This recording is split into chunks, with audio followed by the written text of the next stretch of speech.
पाली जिले में आयोजित प्रेस कॉन्फ्रेंस में सोजत विधायक शोभा चौहान ने नारी शक्ति वंदन अधिनियम को महिलाओं के सशक्तिकरण की दिशा में ऐतिहासिक कदम बताया।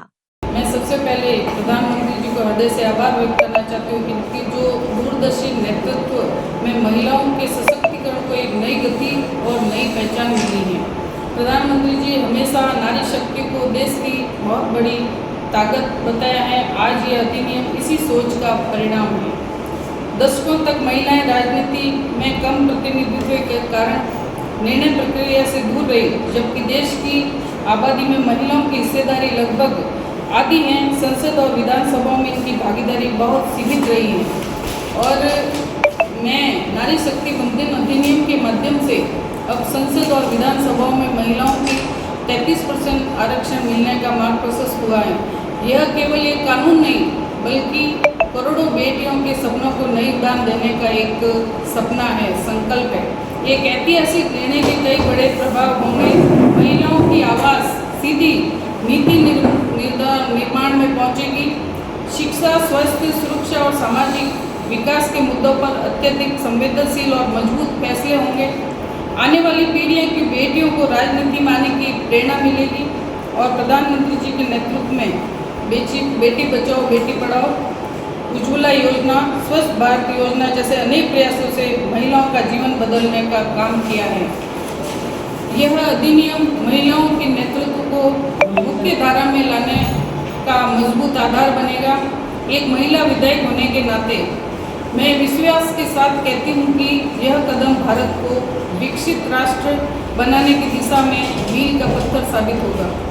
मैं देश की सभी महिलाओं, बहनों और बेटियों से कहना चाहती हूँ कि अब समय आ गया है, हम आगे बढ़ें, नेतृत्व करें और देश निर्माण में अपनी पूरी भागीदारी निभाएं। नारी शक्ति वंदन कार्यक्रम को लेकर पूरी देश की महिलाएं एक आंदोलन के रूप में जनता तक पहुंच रही है, महिलाओं तक पहुंच रही है। इसमें बहुत सारी रैलियाँ हैं, संगोष्ठियाँ हैं और बहुत सारे विचार विमर्श भी हैं जो केंद्र सरकार द्वारा निर्धारित किए गए हैं कि जो आरक्षण मिल रहा है उस आरक्षण में महिलाओं की कैसे भागीदारी है और महिलाओं को क्या लाभ मिल रहा है। उन सब चीज़ों को सुनिश्चित करने के लिए हमारी पूरी टीम और देश की सारी महिलाएं जनता तक और सब लोगों तक, ग्रामीण महिलाओं को भी ये बात बताने की जा रही है कि आज पूरे विश्व में भी कहीं पे भी नहीं है, पहली बार हिंदुस्तान में 33% महिलाओं को राजनीति में आरक्षण दिया जा रहा है।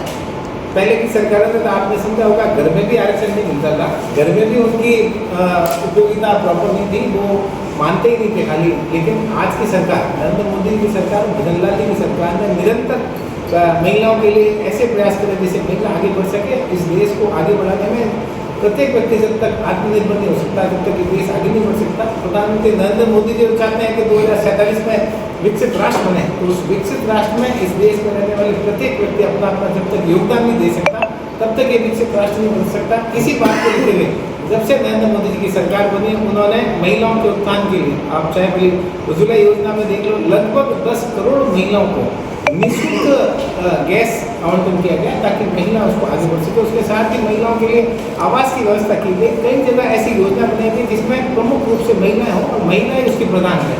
बाबा साहब योजना, बहुत सारी योजना बनी, सारी योजनाओं को महिलाओं को प्रधानता दी गई।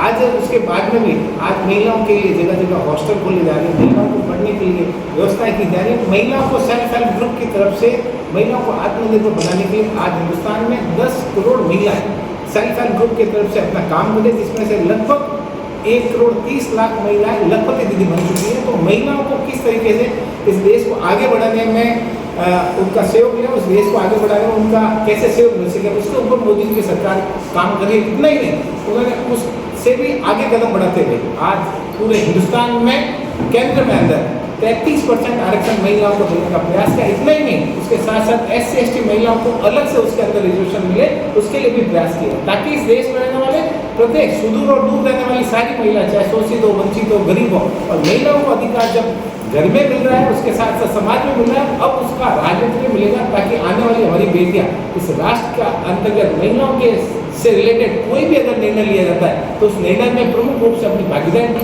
निभाएगी और यही भागीदारी इस देश को आगे बढ़ाने में आगे काम करेगी। और प्रधानमंत्री जी और सारे भारतीय जनता पार्टी की जो सोच है और उसको सब लोगों ने सराहा और सब लोगों ने उसमें सपोर्ट किया। यही कारण है कि आज महिला नारी शक्ति वंदन का बिल 33% आरक्षण, उसके बाद में राजस्थान में भी आरक्षण मिलेगा और केंद्र के साथ साथ स्टेट की सारी जो विधानसभा है जहाँ भारतीय जनता पार्टी लीड करती है वहाँ सब जगह महिलाओं को सम्मान देने का काम करेगी।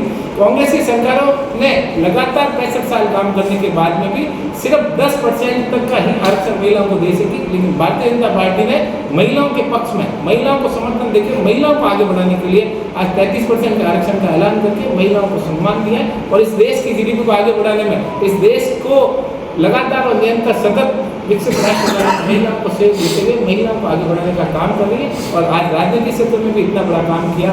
यही कारण है कि आने वाले समय में आप इसका रिजल्ट देखेंगे, लगभग 33% महिला लोकसभा में अपनी बात को रखेगी और अपनी छोटी छोटी समस्याओं को भी वहाँ रख के केंद्र और राज्य में जहाँ योजना बनेगी उस योजना में अपनी भागीदारी निभाएगी ताकि देश में महिलाओं की बातों को भी सुना जा सके।